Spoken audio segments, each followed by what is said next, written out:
Dear children, welcome back to our history lesson, what books and burials tell us. In the last few chapters, we are going through the first and almost middle part of this lesson. First part is related with the four Vedas, especially Rigveda.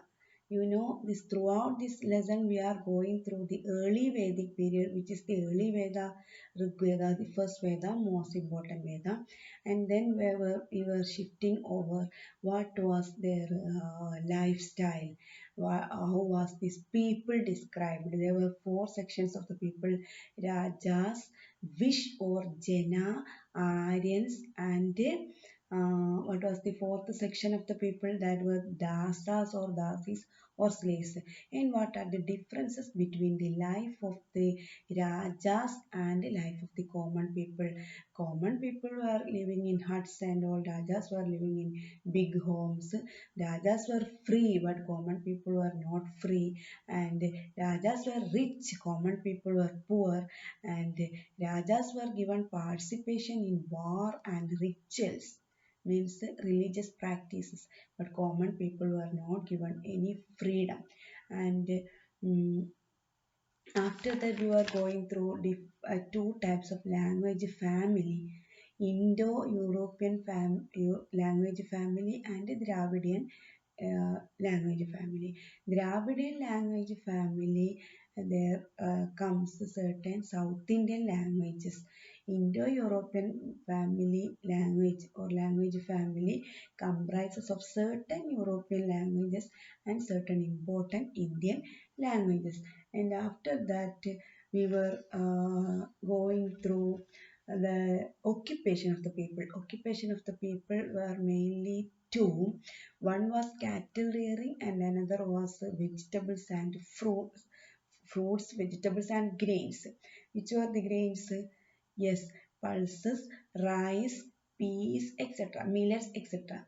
And the cattle rearing included pig. You know that, yes, pig. Apart from pig, which was the animal that they were growing. Yes, they were growing sheep, goat, pig, etc. And they were producing or cultivating certain fruits also. You may know that. Which are the fruits mentioned? Berries, dates, amla, etc. And we were going through there. Inamgaon. Inamgaon is a place in the early Vedic period where a peculiar type of burial sites are being seen. And the burial sites are, there are many types of burial sites are there. There were family burial sites, and they were using certain burial marks that we can go today. Burial marks. Burial marks for marking burial site. This early Vedic people were using very big stones. Very big means big type of stones. These big stones are termed as megalith. Megalith. Mega means huge or very big. Lith means stone. So big stone or large stone were used for marking burial sites. And with the burial sites, archaeologists could find out certain other things also were buried with the people who were died or buried. What are they? Certain jewelries were seen, certain animals' bones were seen, certain important tools and equipments also were seen. This reveals that these people were high class people or noble family or maybe rajas or queens. Yes, or kings and queens. This in the by checking or by studying the bone structure, the archaeologists could easily find out whether this buried body belongs to a man or a woman, a girl or a boy, a male or a female. How you know? By checking two things we can identify. One, it is the presence of remainings of ornaments or jewelries. If there are more jewelry parts or remainings are seen, we could assure that it may be from the body, maybe that of a lady. And checking the bone structure also, we could easily identify whether it belongs to a male or a female. How you know? We can check means by checking the skeleton. Skeleton means bone structure.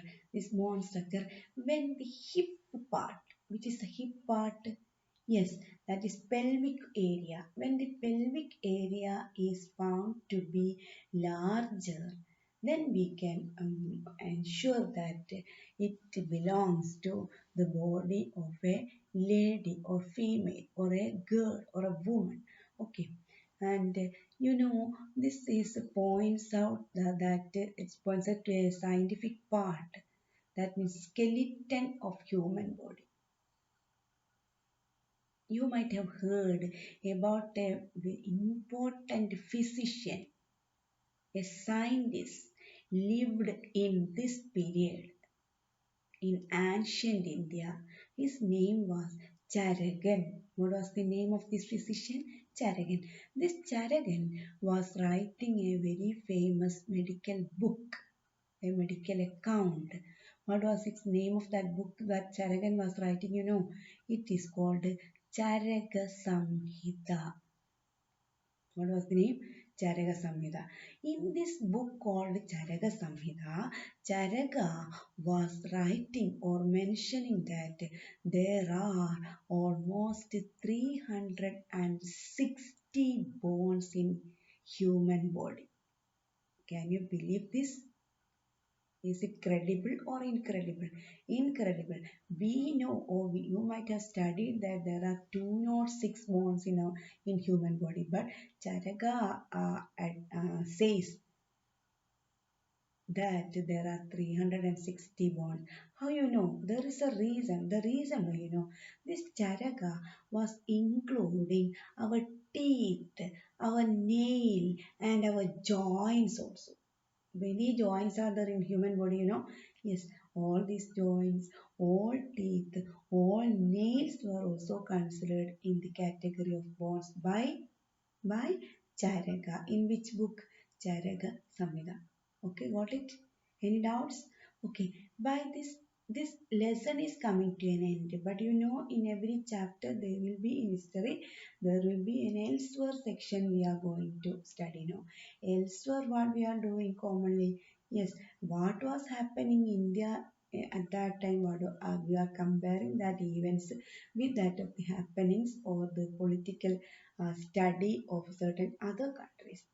You might have heard of China, right? Yes, China is an important neighboring country of India which situates almost northeast part of our country. Yes, this China is recently a very matter of discussion also. Why this China is showing its power on Indian boundary. Can you admit this? Do you oppose China or do you propose China? Yes, definitely we will oppose China because India for Indians and Chinese can rule over China only. Yes, anyway, in China, at that time, which time? In this early Vedic period means around 3500 years ago, there was a peculiar section of science was developing, a writing skill, a writing section. This writings was done on certain bonds. Why these Chinese people were selecting bonds? It is long lasting, maybe because of this reason. Yes, this bonds are called oracle bond. What they are called? Oracle bond writing style. What writing style? Oracle bond writings were used by which people? Indians or Chinese? Chinese people. Okay. Do you have any doubts in today's class? Okay. Having doubts, I will be clear for you. You can contact me. Thank you so much, Jay.